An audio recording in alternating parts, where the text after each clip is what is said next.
I'm Adrian Dix, BC's Minister of Health. Joining me today is Dr. Bonnie Henry, BC's Provincial Health Officer. We're honored to be here on the territory of the Musqueam, of the Squamish, of the Tsleil-Waututh First Nations today. And as we have in previous years, in 2020 and 2021, the Ministry of Health, Provincial Health, Public Health, and their teams across the province have been preparing for fall respiratory illness season. Those preparations we know, and they have really assisted us and assisted patients in BC and healthcare workers in BC through the extraordinary demands of two public health emergencies. We know and we will remember at Christmas time 2020 we saw our first variants of concern and the ongoing issues that we dealt with just as we were beginning in that period, our vaccination program.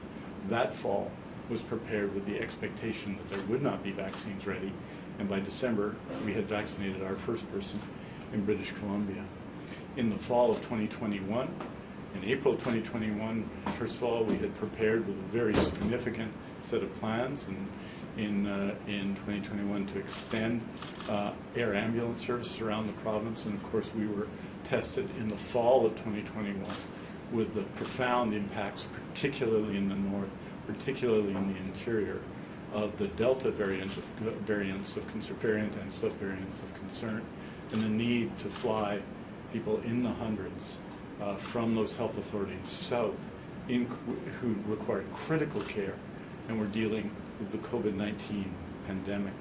And we have been preparing for the circumstances of this fall now, the need to prepare for both COVID-19 and for influenza, the need to ensure that our healthcare system, and let's be clear, our healthcare system has produced more in terms of output in July and August, but our healthcare teams have been working flat out in public health emergencies for 2.5 years, and they continue to need our support, just as patients will as we deal with the challenges of respiratory illness season. A lot of the time, I think, when we talk about these things, people feel that they don't have control, they don't have agency. They ask what they can do. Well, what they can do very simply now is when invited to get their booster dose of a COVID-19 vaccine. When invited or when the influenza vaccines are coming in, they are basically here to get immunized against influenza. These are steps that we can all take that show solidarity and stand in support of healthcare workers and healthcare professionals, of patients, those that you know and those that you will never meet, but who may depend on your efforts. There's something we can do, we can all do, and that is to get vaccinated. I had the occasion to get vaccinated with the Moderna bivalent vaccine last Saturday, along with about 300 people at the Croatian Cultural Center, but they could have taken more people, and I encourage people to book their appointment today. And as we go through a briefing on what to expect this fall, it's going to start with Dr. Henry taking you through where we are with the pandemic and also speaking about influenza. And so it's my honor to introduce Dr. Bonnie Henry. Thank you very much and good afternoon. And I wanted to take the opportunity to start this afternoon just sending strength and love to my kith and kin in Nova Scotia, PEI, Newfoundland, who are dealing with the recovery from Fiona, and as they supported us when we were dealing with the battered and bruised events that we had from nature last year. Just want them to know that we're supporting them here this year. As Minister Dix indicated, I do believe we are emerging from this pandemic, but a lot of uncertainty remains, and COVID-19 is going to be with us for the long term, and we need to put that in the context of the other respiratory viruses that we are likely to see again come this fall. But we do know a lot now about SARS-CoV-2, about COVID, about how it affects us, about who it affects. And our approach remains the same. The highest priorities are on protecting people at the highest risk of severe illness and death. And particularly, we know that means our seniors and elders, people older in age, and people who are clinically extremely vulnerable. And our focus will remain on that. We need to protect our healthcare system capacity. We know that that has been a strain, and on top of an ongoing strain that predated this pandemic. And some of the important measures that we need to continue are ensuring that all of our healthcare workers have the best protection possible from vaccination, both against COVID and influenza, and the ongoing continuing use of infection prevention and control measures like masking in all of our healthcare settings. We need to keep people and communities safe, but we also need to bring people back together safely. We know that the impacts of this pandemic and of the measures that we've put in place across the board to protect people have had a differential impact on some people more than others. We know that it's impacted racialized communities. We know that seniors have been impacted. And while the measures that we had across the board undoubtedly saved many lives, the impact on some individuals was extremely hard. And we know that we want to find that balance to make sure that we can come back together, that young people are able to have those activities that sustain their learning and development in school, in social situations, and that we find the balance of being able to come back together safely and make sure that we're protecting those who are most at risk. And that's what we're focusing on now. Where are we today? We now know that about 58% of eligible, closing in on 60% of eligible younger children, 5 to 11, have received their first dose of COVID-19 vaccine. 86% of us over the age of 5 have at least 2 doses. So that's that primary series, really important. And almost 60% of people have had at least 1 booster dose. And we know that that varies by age, because booster doses have only become available for younger people, younger children and teenagers very recently. And we know we have a very high level of uptake in people who are more vulnerable and older. And many of them received their second booster dose or a 4th dose in our spring booster campaign, and they'll be coming eligible for another dose very soon now. As well, we've been watching our hospitalizations, and I'll have more to say about that. We have, as of yesterday, there were 358 people in our hospitals with a COVID positive test. Not all of them were there because of COVID, and we'll talk a little bit about that, but it helps us understand the impact on our healthcare system.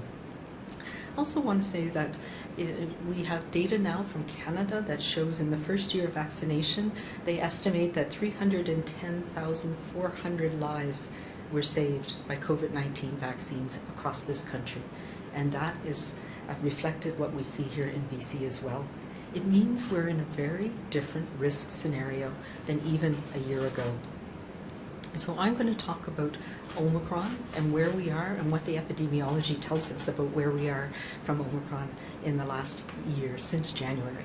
And I say Omicron because this is the longest period of time that we have had during this pandemic with the same variant that is causing illness. And yes, it has changed a little bit, but it's still fundamentally Omicron. And the spike protein that's in there is very similar with slight variations, and I'll talk a bit more about that.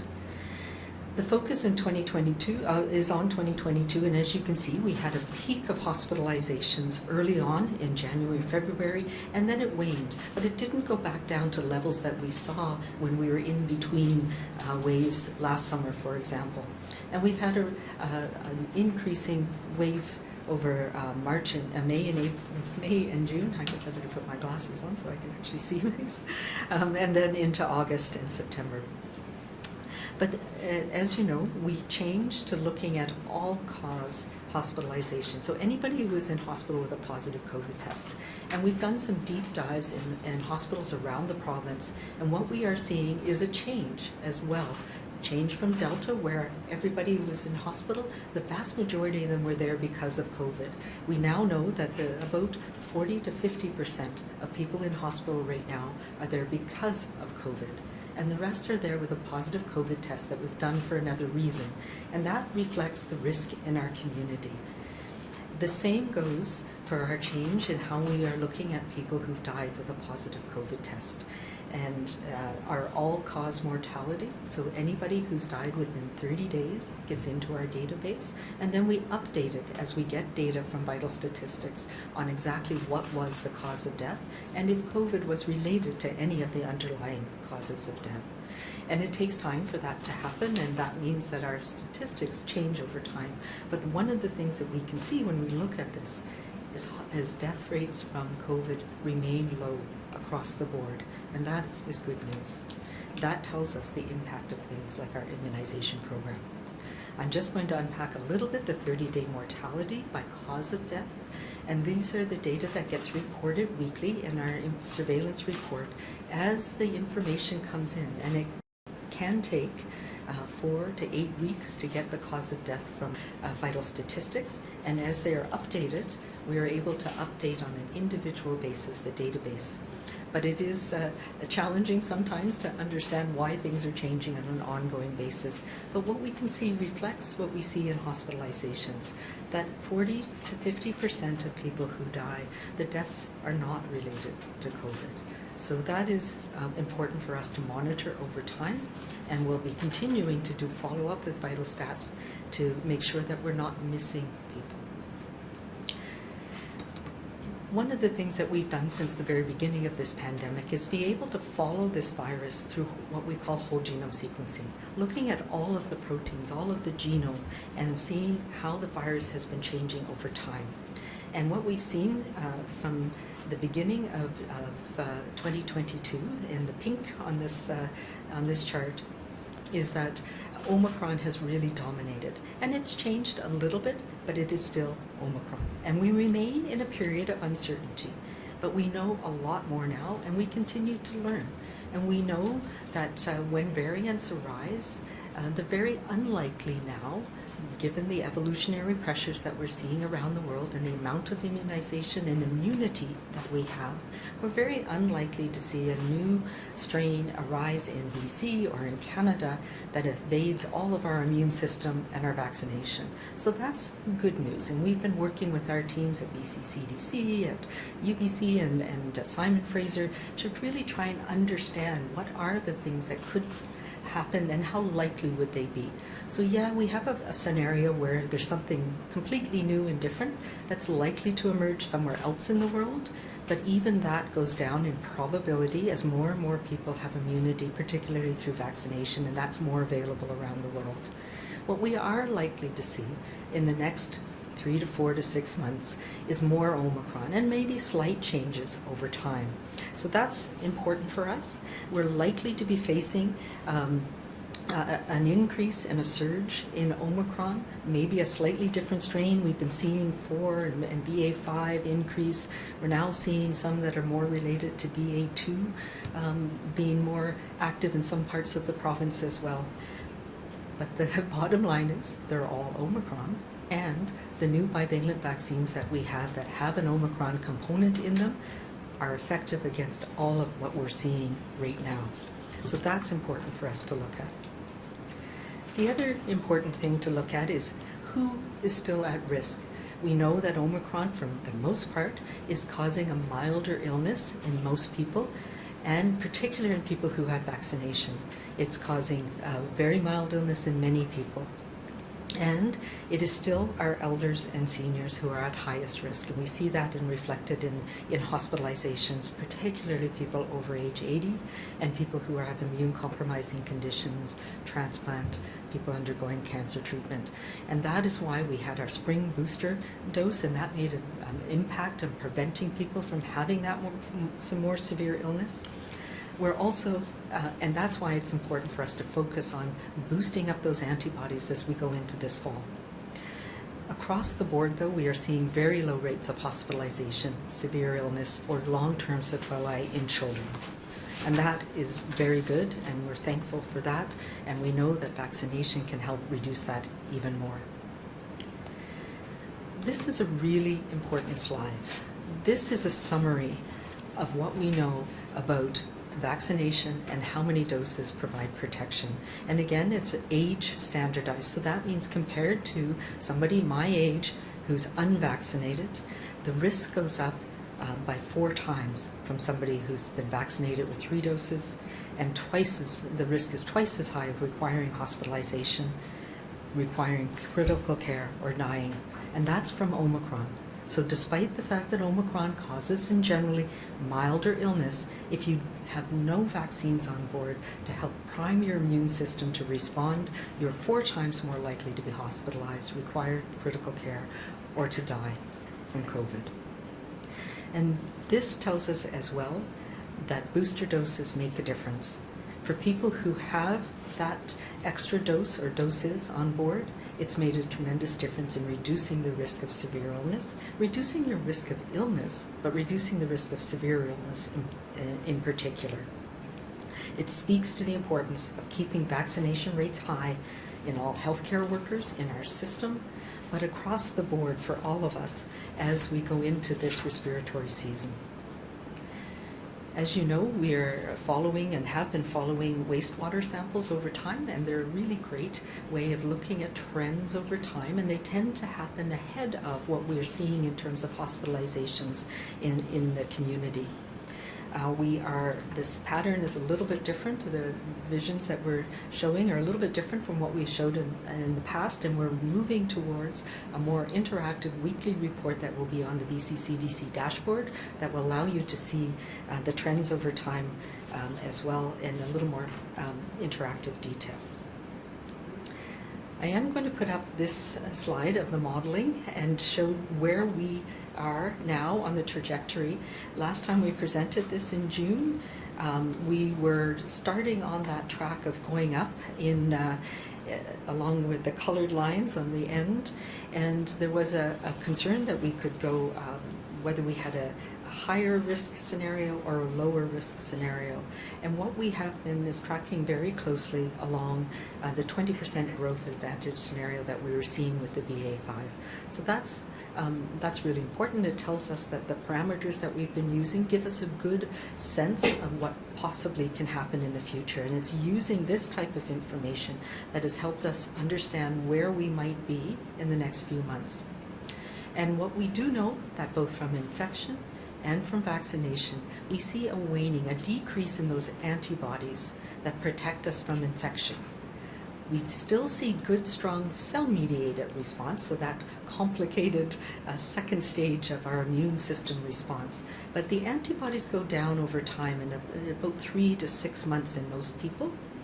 And that means that we could potentially start seeing an increase again in COVID probably in November, December. So that's one of the things that we've been watching very carefully and looking at. So that would be a worst case scenario, that we start to see a surge that has impacts on hospitalization, on severe illness in November, December.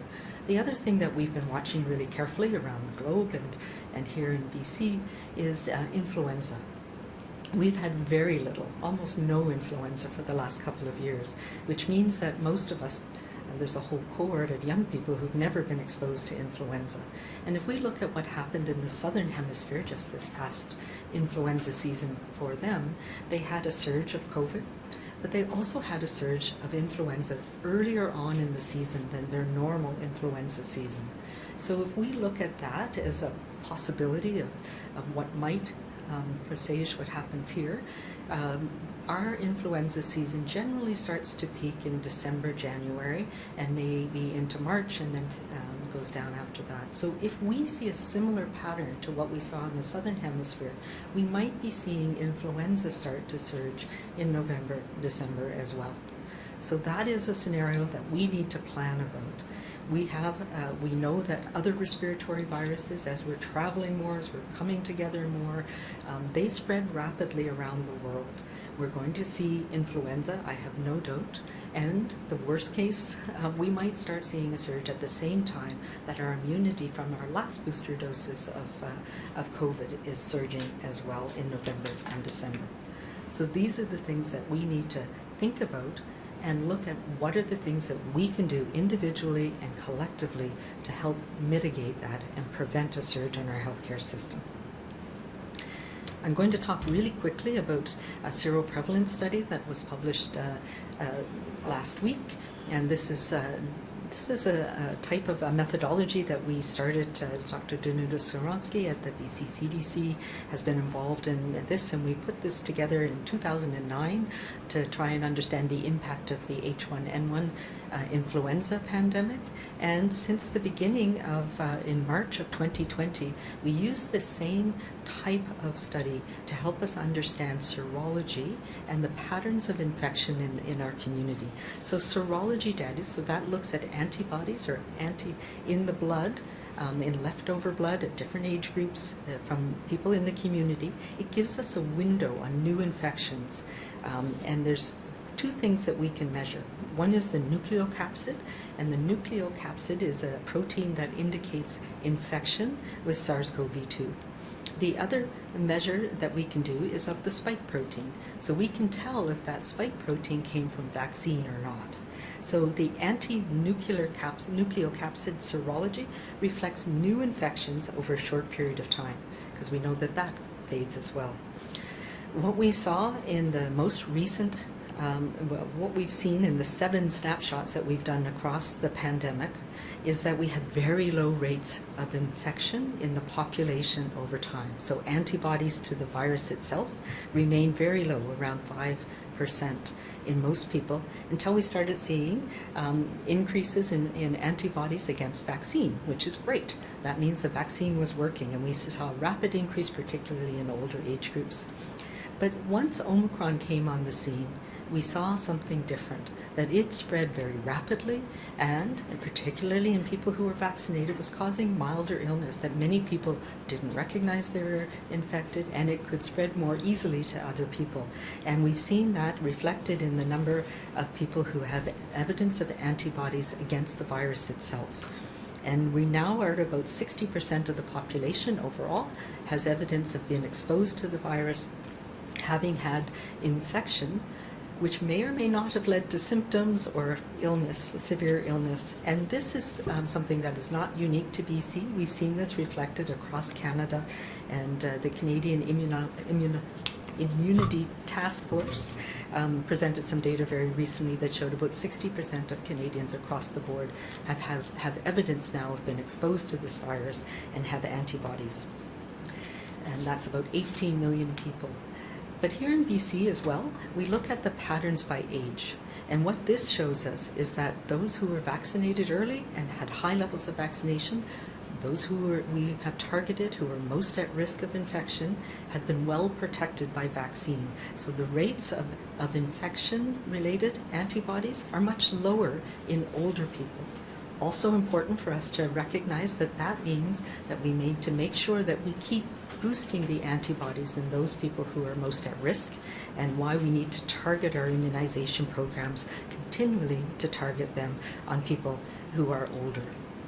It also shows us that children, they have not had as much access to vaccine over time, and particularly since Omicron has come on the scene, now have a very high rate of evidence of infection. What that has not translated to is hospitalizations, severe illness, or long-term consequences in children, which is the good news.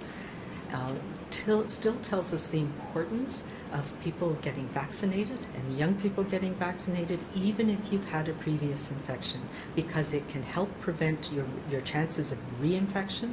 And we see that with Omicron, particularly, that about 1 in 8 people who are not vaccinated, who are infected with Omicron, don't develop enough antibody. They don't what we call seroconvert. So they don't have that longer term protection. So immunization is really important, even if you've had a previous infection in the last few months.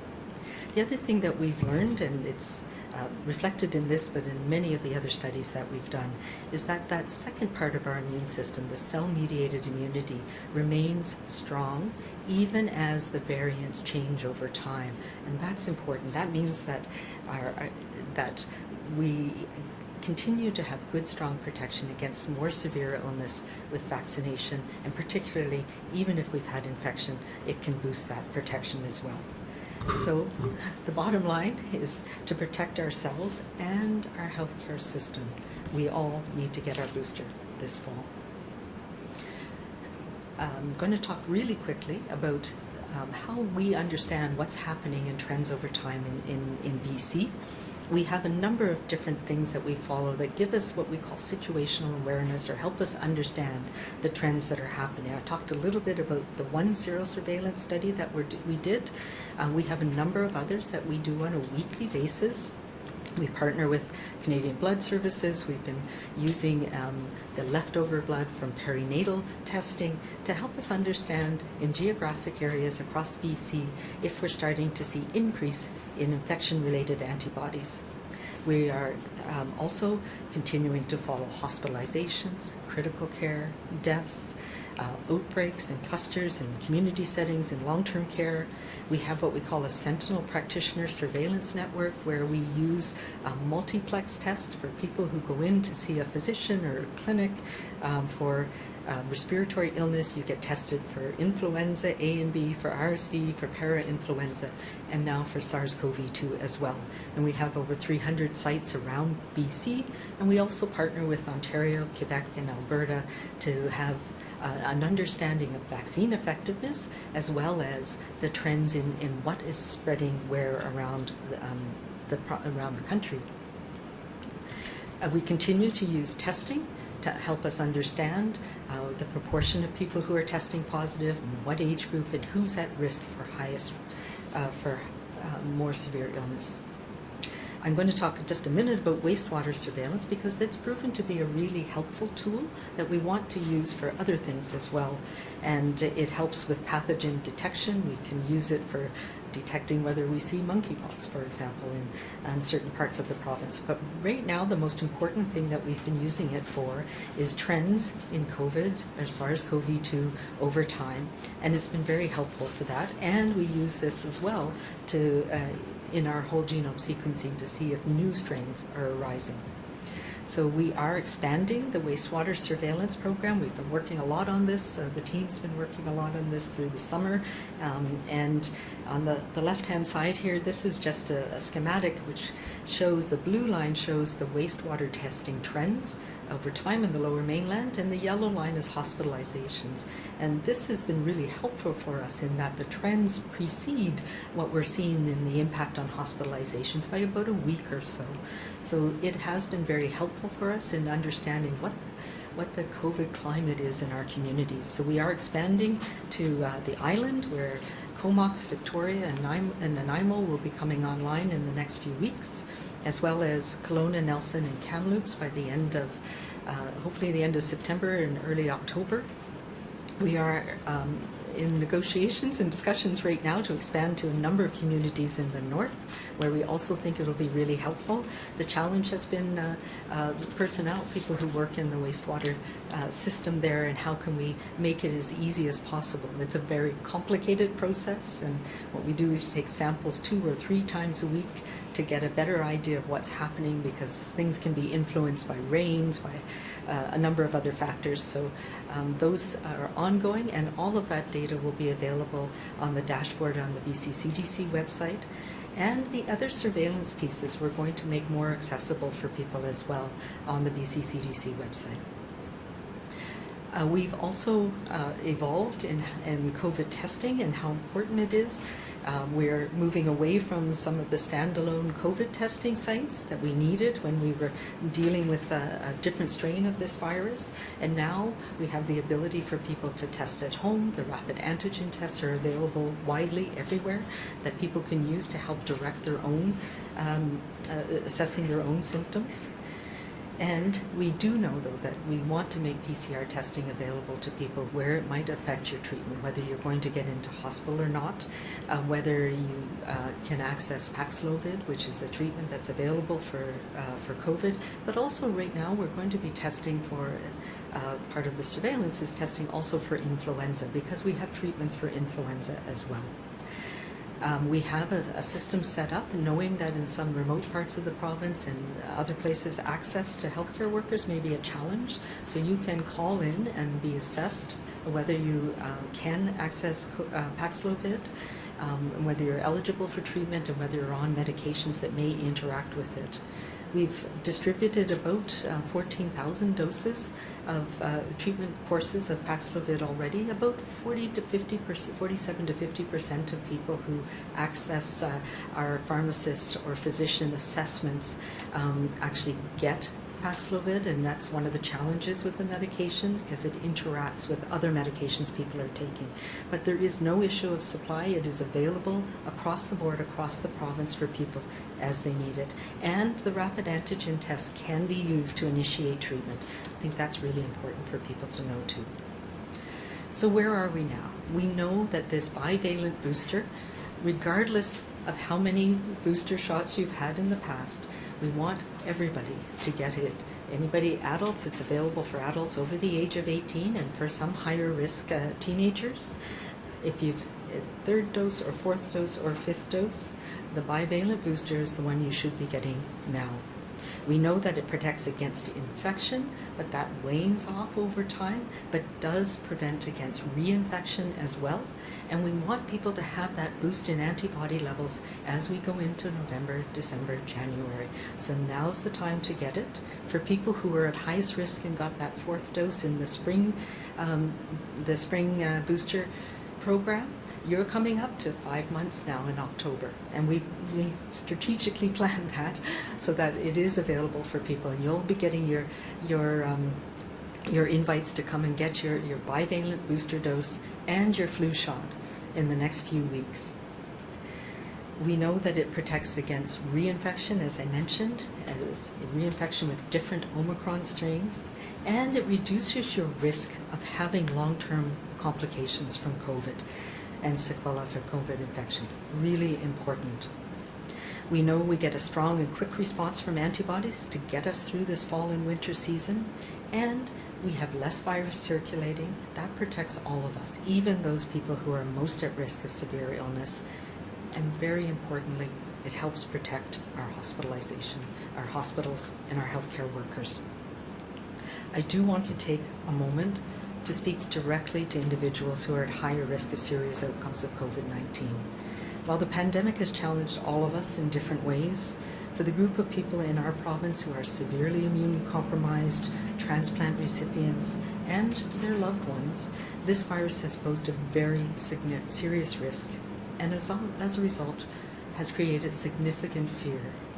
Specifically due to that higher risk, a primary goal of our pandemic response has been ensuring that people who are severely immune compromised, those who have received transplants, can access the most effective layers of prevention. And we know from these data, it's very clear, the most effective layers of prevention against serious outcomes is staying up to date with your vaccinations. And that's why those who are most at risk are routinely called up first for their vaccination. In addition, for those who are eligible, accessing treatments for COVID-19 is another key layer of protection that we have now that protects against serious outcomes.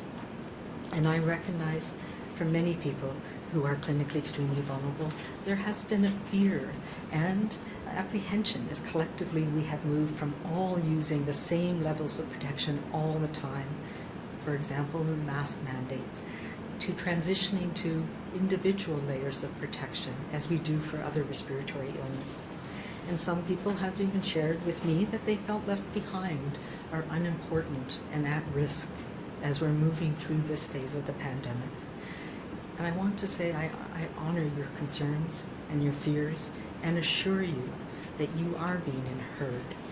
And in response, I also want to build your confidence in this new phase of our COVID-19 journey together, and build confidence in the layer of protection and the actions that you have at your disposal, including getting that booster dose of vaccine, making sure you have the means to get access to treatment, and the areas that you can take to protect yourself and your family.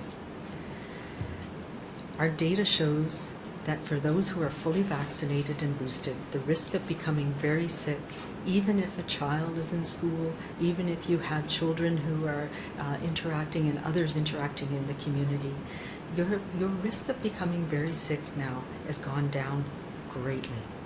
And that is the tremendous impact that we are seeing primarily of vaccination.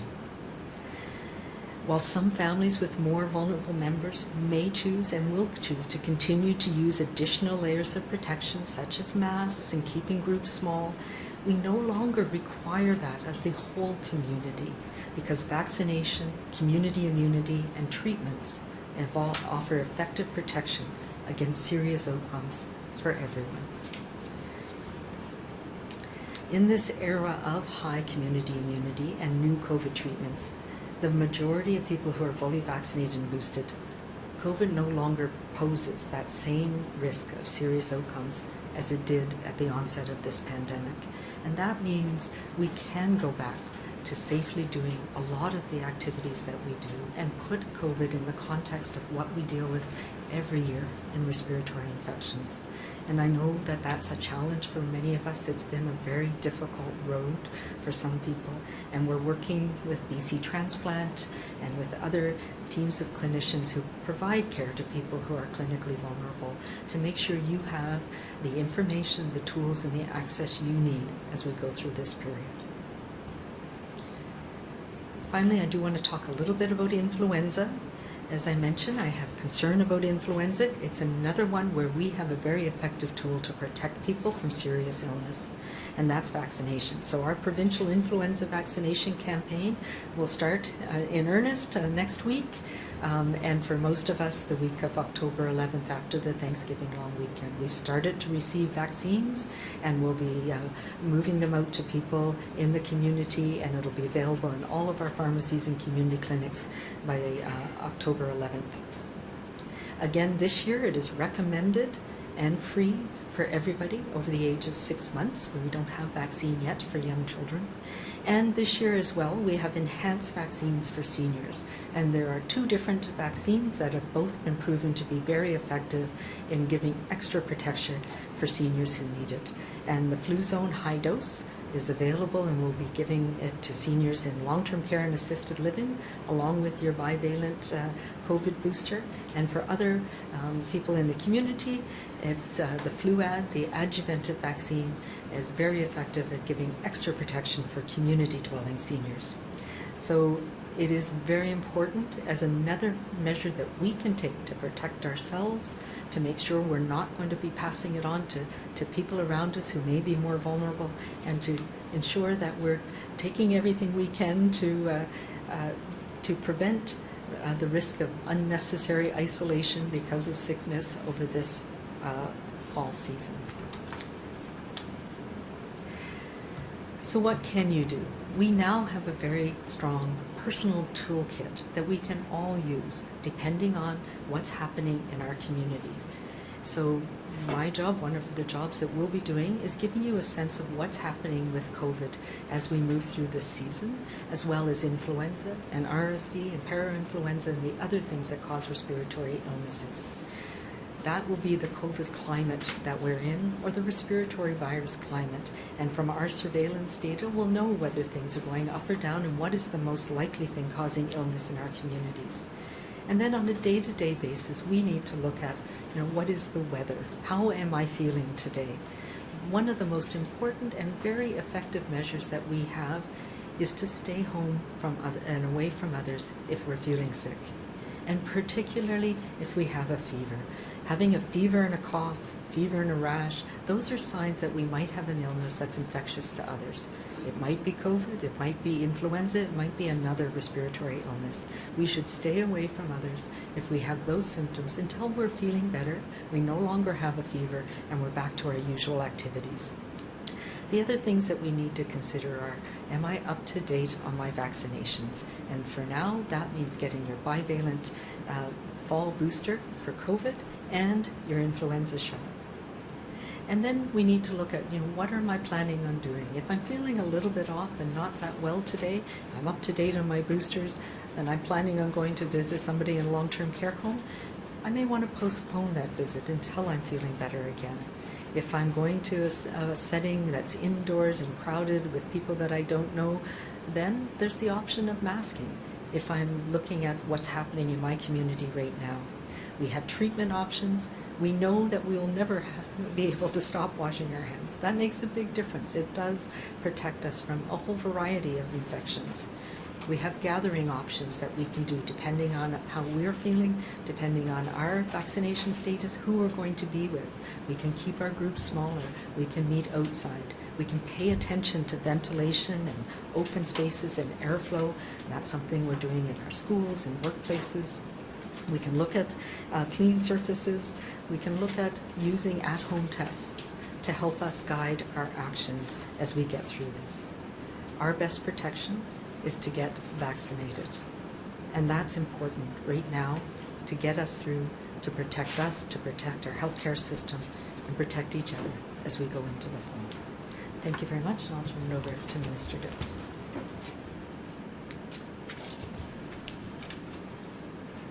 Get the clicker. Well, that's good news for everybody.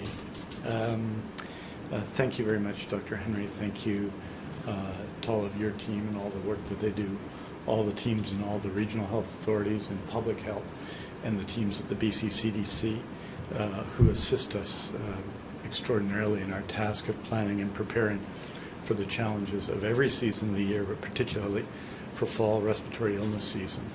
I want to go to the next slide. In a general sense, and we talked about these numbers quite a bit, and I have frequently in previous COVID briefings, that we have as a base bed capacity about 9,229. We have what's called a surge bed capacity of 2,353. But that is mitigated. I mean, the base bed capacity is basically what we fund and our core capacity in the system. And in many places, in particular in this past year, well, Inland Hospital, for example, and our regional general hospital, we're well above our base bed complement. So what we try and do, and if you look at those numbers as I do every day, over the course of a week, they tend to go from lower on Monday to higher later in the week, and they tend to flow between about 9,200 and about 9,450 beds. Occupied right now, our hospital census is in that range. And we want, and we think reasonably, that our hospitals can reasonably accommodate, not easily, I can tell you. And if you spent any time in hospitals, as I do and have in recent weeks, our hospitals are extraordinarily challenged in addressing this, but we can reasonably deal with about 9,400 patients in the hospital on a daily basis. So we're planning, based on the evidence and the work put forward by Dr. Henry and her teams, for additional potential hospitalizations this fall, looking at the situation in the southern hemisphere, looking at what we've seen in past seasons, for example, the 2016-17 influenza season, which was very high, which reached a peak of more than 1,000 people in hospital dealing with influenza at a given time. We have to deal with both COVID-19 surges in the community and other respiratory illnesses. So if we go to slide 22, we see that, well, these are anticipated. The actual volumes are difficult to predict, but we have to prepare for all scenarios, including the most difficult. COVID-19 projections suggest up to 700 additional patients may require hospitalization in the coming months. That means, on top of the 350 we have now, there's an expectation we might get to 700, and that is a significant number of patients. Influenza projections suggest a peak of up to, and it's important to emphasize that, 1,200 additional patients may require hospitalization at a given time. Those peaks tend to be sharper, but again, we have to prepare for that. We're planning bed management to support bed availability based on moderate to high projections. So that means planning for 1,500 more beds. That doesn't mean 10,900 people in hospital. That means ensuring that we have room for those potential additional patients. So our, on slide 23, our bed management strategies, they're being refined to manage hospital capacity. Planning is underway to open up additional hospital bed capacity. But of the currently admitted patients, approximately 1,300 of them could be cared for in the community, and 500 are awaiting care home placements. Patients are being identified now for potential transfer to the community, reducing hospitalization in case the 500 to 800 beds are needed. This is an important step, and we're doing it in different ways in different places. We'll know that The New Vista Care Home has been refurbished, and that may be one place that we'll be able to have people come. There is capacity in other care homes around BC, so that's on the care home side, but the most important side of that is supports in the community to support patients who might be discharged from hospital but may need to receive and must receive outstanding care. On slide 24, we talk about the operational task group that's focusing on improving emergency department efficiency, hospital access, and flow. 7-day-a-week bed management teams will be implemented to optimize inpatient bed utilization. And we're going to continue to do as we have done in an extraordinary way over the last 18 months, and continue to have enhanced air ambulance teams to expedite transfers when needed. The worst case scenario planning is underway. We're at a last resort and we're needed, and you've seen this in the past. You saw this in March of 2020, you saw this in September of 2021, and then more broadly in December and January of 2021, service reductions, including postponing non-urgent scheduled surgeries, could be required. We obviously want to avoid that. It's why we have increased surgical capacity so significantly in the pandemic to increase the number of surgeries we do when we don't have other high pressures on the community. It's why wait lists have come down in the COVID-19 pandemic, why we've done more surgeries this summer than in any other summer in history. So all of that work is being done and prepared for based on the evidence that Dr. Henry has provided today, based on our best expectations, but also preparing for the outside of that, which are worst case scenarios. Obviously, we hope for best case scenarios, and it's why I want to emphasize again that all of us have some power and some control over that. We can get immunized against influenza, immunized the bivalent vaccine against COVID-19. These are critical steps that we can take because it's not just the vaccine. As exceptional as the development of these vaccines have been and these new vaccines are, it's the vaccination. It doesn't do to have the vaccine in the bottle. It needs to be in people to work. And I want to encourage everybody, for your personal health, for your family's health, for your community's health. If we think of people who have worked their guts out in healthcare over 2.5 years and are continuing to do so and producing more care in healthcare than we have ever seen before against a very significant amount of demand, we can all do something. And that something is to get vaccinated against influenza, get vaccinated against COVID-19. There are appointments available. If you have been invited, please book an appointment and please get vaccinated. Because it's our getting vaccinated that helps all of us make the difference that matters. Thank you very much, and we'll be happy to take your questions. Thank you. As a reminder to the reporters on the phone, please press *1 to enter the queue. You'll be limited to one question and one follow-up. Please also remember to take your phone off mute as you are not audible until your name is called. We will do questions in the room first. There's a microphone there. Please state your outlet, and you'll have one question and one follow-up. Hi, Penny Dafflos from CityNews. You're talking about a twofold increase anticipated in COVID patients, but already through the summer we've seen so many in a time when we're not supposed to be seeing very many respiratory illnesses. You're also concerned enough about a twindemic that you're removing patients from hospitals, which is a really big move. So I guess I'm struggling to understand why you aren't doing more to try to prevent all sorts of respiratory illnesses if they're threatening to collapse our healthcare system. Yeah, so I think we are in a different place, and the issue is that we do have tools at our disposal to do this ourselves, and we haven't seen a massive surge in hospitalizations, and that's key. We have a high level now of protection, but that protection may fade over time, and we have things that we can do to stop that from happening, and that means getting vaccinated, boosting up that protection again over the next few months so that we aren't seeing a surge in hospital. What we've presented is a possibility, a scenario that we can plan to, and we need to plan to because we have seen this. And I think we have to recognize that viruses like influenza, like RSV, you can't stop them from coming.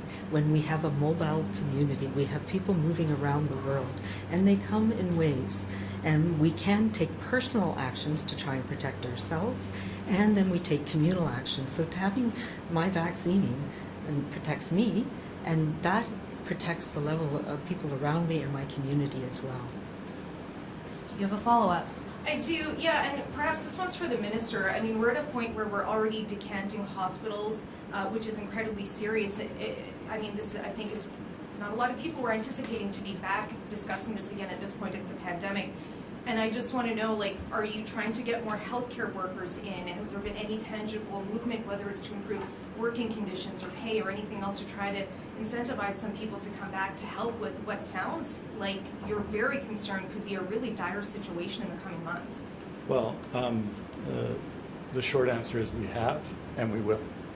We have, as you know, through the HCAP program and our other programs in long-term care, added close to 7,000 healthcare workers to that sector, which is an exceptional thing in a time when many people are talking about labor shortages, and we did that by specific action to do that, and it's significantly important. We want to leverage those workers and others to ensure that people, and it's not a question of decanting, it's a question of ensuring that people who should be in long-term care get to long-term care, so that those based in the hospital can also be there should we have a push of influenza, should we have a push of COVID-19. That's just planning, and that's what we need to do. It's why we've added, in the last number of years since I've been Minister of Health, net 38,000 healthcare workers. But the demands on those healthcare workers continues to be significant.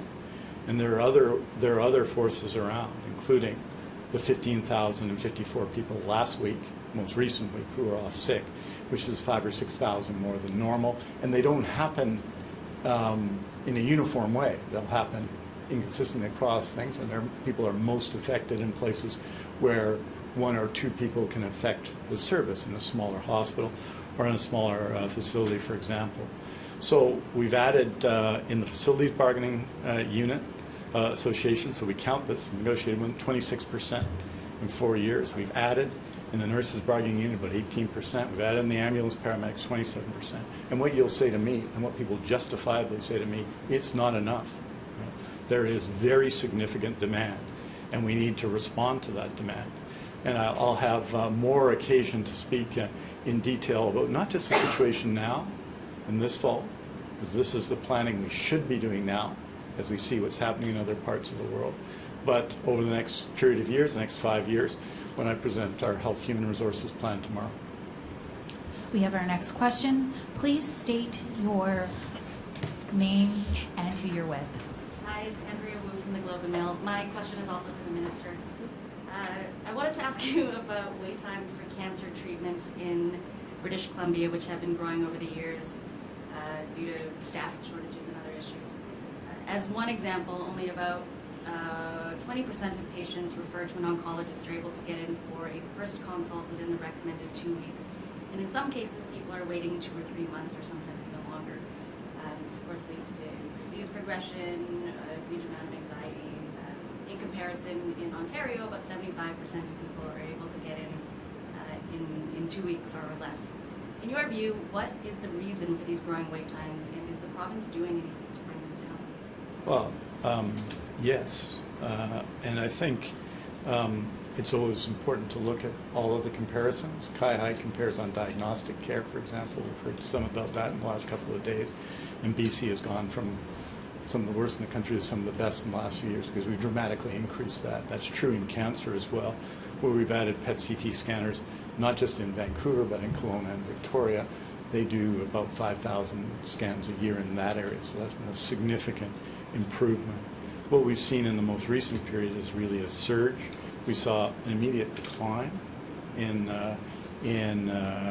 diagnostic testing and a request for pre-testing and other tests during one period of the pandemic, and now we've seen a surge in that demand, and we're working hard to meet that. I think the broader question as well is it's certainly our expectation as the number of people, for example, over 75 doubles between now and 2034. We're going to see a continued growth, and in BC, unlike other jurisdictions where they're expecting a decline in the number of older people, in the period after that. In BC, that will continue to grow because people, especially seniors, come to British Columbia in large numbers, and we expect they'll continue to do so. So that being the case, we have to meet the absolute tests now, and working hard to do that in terms of our testing and our response to testing. And you see that in the massive increase in CT and MRI capacity, which is one part of testing, and the very significant increase in PET-CT scanning in the cancer system. And we have to recruit dramatically, because if you would expect that kind of population increase, given the number of cancers that are age-related, we can expect a 50 to 75% increase. And that means we need more specialist nurses, more oncologists, more support for the cancer system. So we're facing a challenge now, absolutely, and it's our goal to address that in the midst of many challenges of demand in the shorthands that are meeting the healthcare system. And in addition, we have to grow and respond over the next 10 years significantly to what is going to be a very significant growth in cancer cases. BC, there was a study not long ago, has the third highest life expectancy in the world after 65, and that is wonderful news if you're, within an eye shot of 65, as I am, and everyone else. But that will present challenges for our healthcare system, and obviously the fact that people want to be here as well presents challenges. Those are good challenges to have, because we want to have a place that people want to come to, but on the other hand, it puts challenges on our system. Do you have a follow-up? I do. I've spoken with 4 past presidents of BC Cancer, whose leadership together spans 25 years. They all traced a lot of the issues that we're seeing now, capacity issues, growing wait times, staff burnout, stress, to a change in governance structure, beginning with when the agency was moved under PHSA in 2001. So some of their concerns, they said they no longer have a direct line to the Ministry of Health. Some of the concerns that they raised were being ignored. There's a priority shift from excellence in cancer control to fiscal management, and that's led us to where we are now. At least 3 of these past presidents resigned early because they felt that their hands were tied and they could no longer be effective at their jobs. What is your response to them saying that this governance structure is not working? That I think that we have, and what we've tried to do across health authorities and across agencies that are so important, such as BC Cancer, is to bring stability to those agencies. You're quite right. There was a revolving door, particularly in the 10 years prior to my becoming Minister of Health, and that's just fact, and that had an impact on BC Cancer. I think people in British Columbia are justly proud of BC Cancer, of the research work done there, of the care provided, and I know at a personal level, and knowing people who are getting care at BC Cancer, how strongly people feel about the agency and supporting the agency. So we've absolutely got to provide support and direction at BC Cancer. And so I don't think, and you're talking about a structural change that was made under the previous government, I don't think this is simply an issue of structural change. I think this is an issue of significantly growing demand, and us having outstanding leaders, as we do now, in Dr. Kim Nguyen Chi, outstanding leaders like Dr. David Byers at the Provincial Health Services Authority, who can lead us through this time. But they need resources. We need more oncologists and more nurses. In BC, in 2017, we were last in Canada in registered nurses. We were 10th. And that didn't put us in a good position to deal with circumstances. We're working to change that. We've led the country in increase in registered nurses since that time, but we were starting from a low base. So we've got to continue to do that work because the demand is going to grow. So I don't think it's just a structural issue, although I'm always interested to hear the advice from people who were leading the agency. I don't think it's just a structural question, but I think it's ensuring that we have the resources and the plan in place so that our doctors and our nurses and our healthcare workers, and most importantly our patients, have the support they need when they need it. Any other questions in the room? Okay, we will now transfer over onto the phone lines. Our first question is from Richard Zussman, Global News. Richard, please go ahead. For Dr. Henry, I think at this point it's hard to keep track what wave of COVID we may be in. What is the province projecting in terms of waves into the fall, and could there be multiple waves of COVID? And at what point do we expect some sort of peak in terms of the combination between the flu and COVID? Yeah, so I think you're absolutely right, Richard. It's I've never liked the analogy of waves. COVID is here, and we see it going up or down depending on changes in the virus, changes in the immunity in our communities. It affected, as you know, different communities at different times. So we are likely to see increases in cases in specific areas, depending on when it's introduced, what level of immunity we have. And right now, the modeling that we're doing gives us some sense of when we might see increases or surges. So we don't think about influenza in waves, and we shouldn't be thinking about COVID in waves anymore. It has now, in our communities, it's spreading. It's still spreading right now. There's a fair amount of it out there. It's not causing severe illness in most people, but as things change and the virus changes and our immunity levels change, we may start seeing more severe illness. And like influenza, the virus may change to cause more severe illness in different people at different times. So what we need to think about now is how much of it is around, how much of it is in our community, and then what are the things that I can do to best protect myself and those around me, knowing how much of it is in our community over the next number of months. So I don't see it as waves. What I see it is we're likely to see an increase, and when we look at the modeling, it may just grumble along like what we're seeing right now, because people are stepping up and getting that extra protection to keep it from surging to higher levels over the next few months. Richard, do you have a follow-up? For Minister Dix, and this extends on to what Penny was asking about, but considering right now our healthcare system is at its max, that we can't find staff, in essence, to do daily tasks, where are we possibly going to find people to manage a surge? And is it possible that healthcare workers could be moved from different areas of the province to address areas of highest need, or from other parts of the system into hospitals? Like, is that the sort of planning we're looking at because of the staffing challenges? I don't think that's exactly it, Richard. Last year, as you know, we did support the northern region significantly with some support in terms of staff and other communities. We have been, and there's often discussion about how this is done, but we support communities when they need support, and that will continue.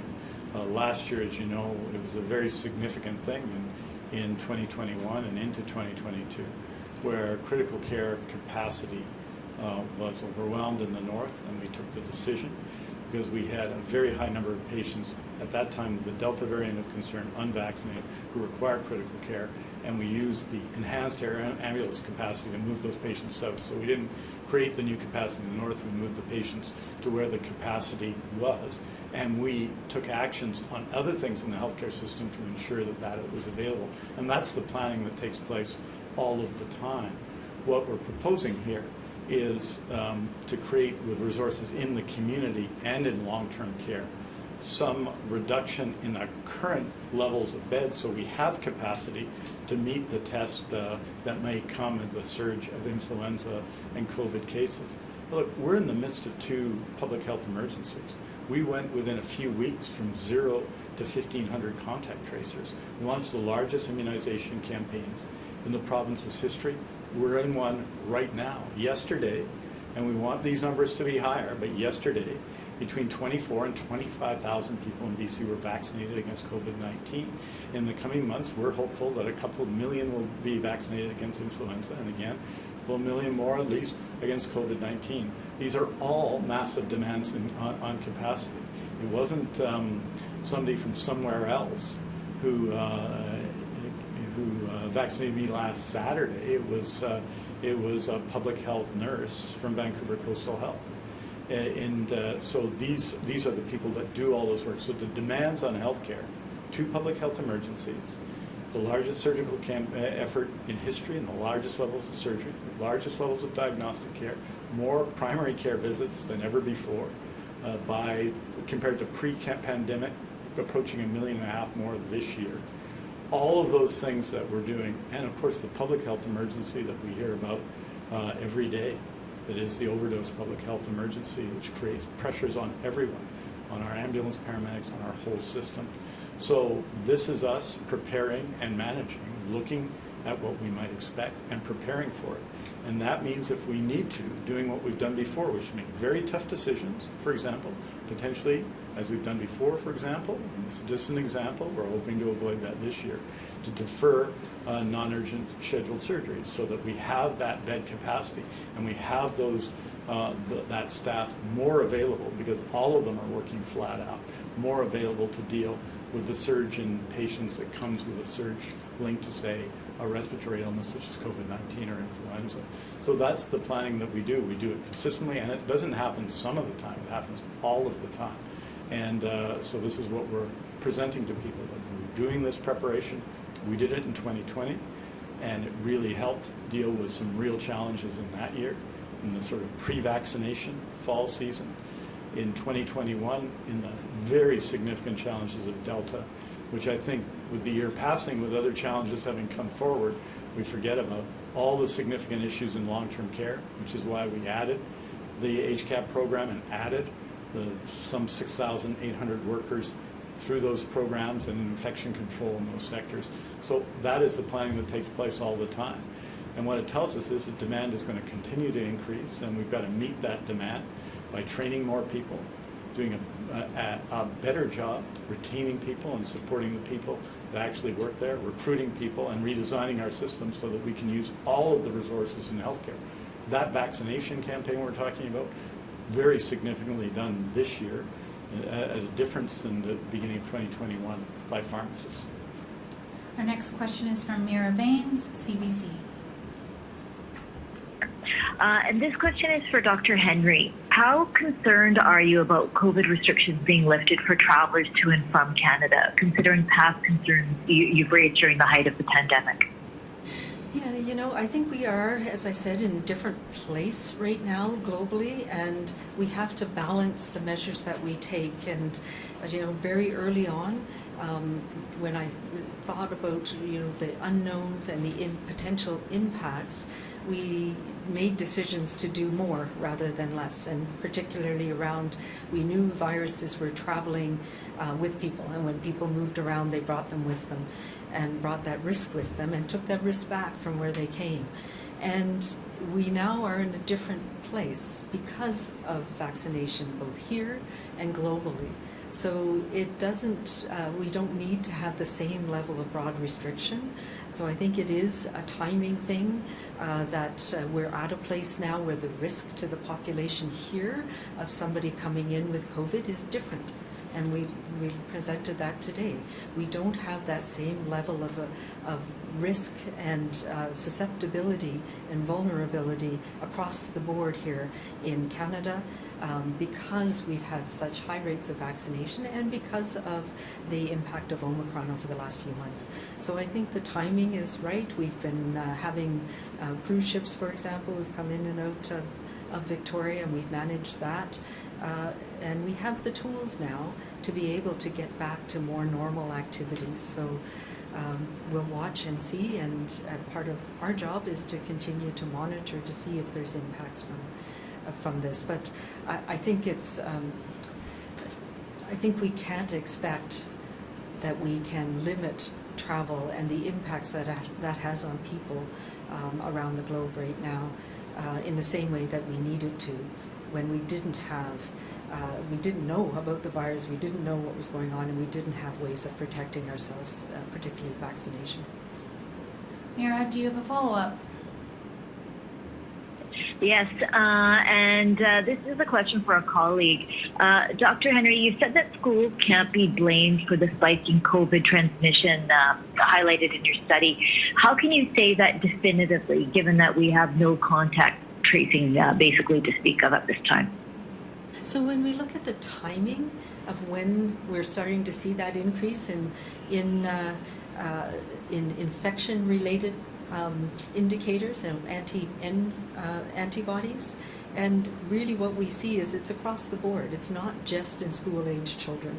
And we have other different surveillance pieces. We have studies that have shown that we don't see an increase in COVID infections in teachers compared to age-related people who work in other professions in the community. And there was a good study that we did with partnership with the Surrey School District that showed that, looking at taking snapshots of seroprevalence over time, that teachers weren't more at risk. We've managed outbreaks. We had contact tracing in schools. We did look at, in different studies that we've done around the province, whether school-aged children had more risk or less risk, and we don't see schools amplifying transmission. What we see is that kids in schools reflect what's happening in the community, that people are more likely to be exposed in those everyday activities they're doing in the community and to develop COVID. And now we know that the tools that we have protect us from having more severe illness, protect us from having those long-term consequences. And for children, thankfully, COVID and particularly Omicron has been relatively mild for most of them. And now that we have vaccine, we can protect even those who are most at risk. So we have many other pieces that help us put that picture together, and the seroprevalence is one of them. Our next question is from Rob Butham, CTV Vancouver Island. Oh, hi. My question is for the Minister. Minister, I wanted to get your reaction to a situation in Saanich here on the island, where a terminally ill elderly woman who relies on care workers that come to her home to care for her, that are employees of Island Health, or conversely a business subcontracted to Island Health. 2 times in the past week, these care workers did not show up, and the company failed to tell the family that nobody was there to care for their mother. I'm hoping to get your reaction to that, as well as concerns from the family that says Island Health doesn't have, they're short-staffed when it comes to in-home care workers who they understand are paid less than those working in long-term care homes. Well, one of the things we have done is the HCAP program I referred to is providing support for community health workers as well, healthcare assistants who work in community, as part of building out the important capacity of what we want to do and what we need to do if we're going to support our acute care sector, is to have excellent service in the community. I'm looking into the case that you've talked about, into the details of it. I don't, as you know, as a matter of I think correct practice, talk about people's individual cases, but we're certainly looking into that issue, and I've asked Island Health to report to me on it.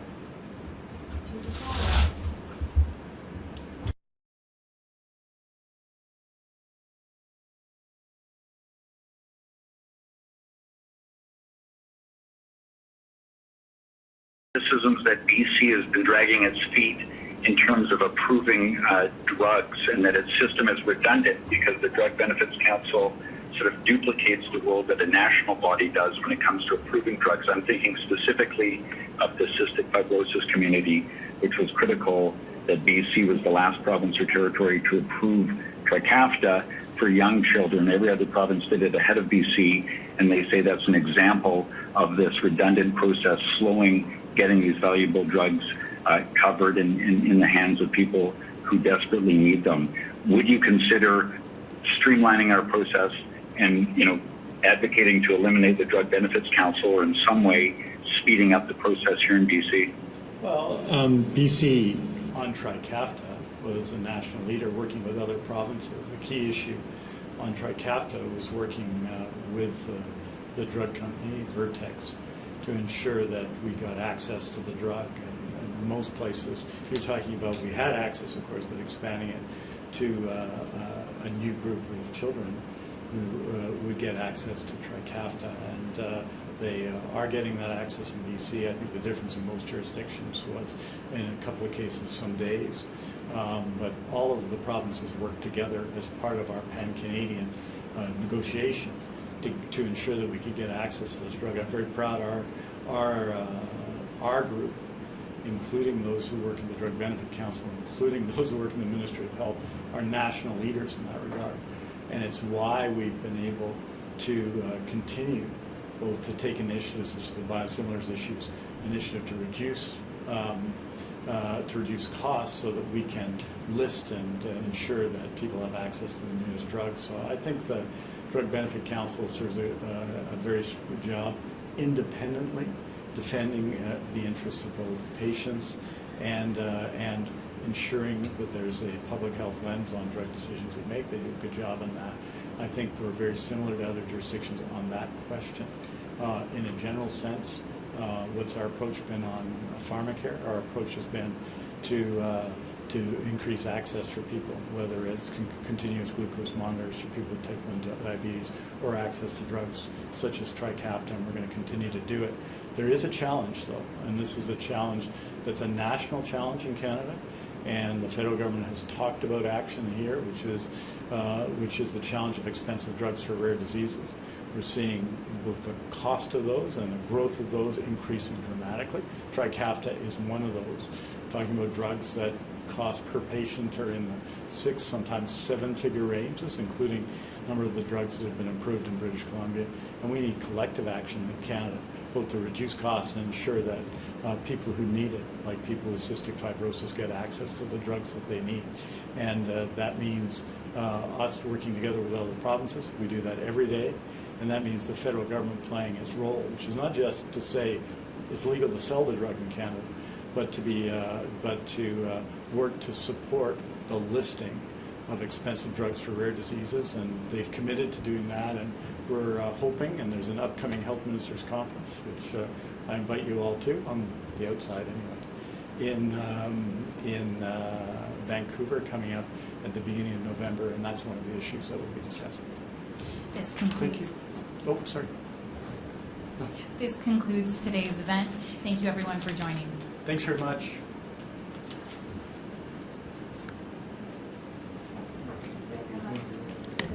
I occasionally walk in. I put it on my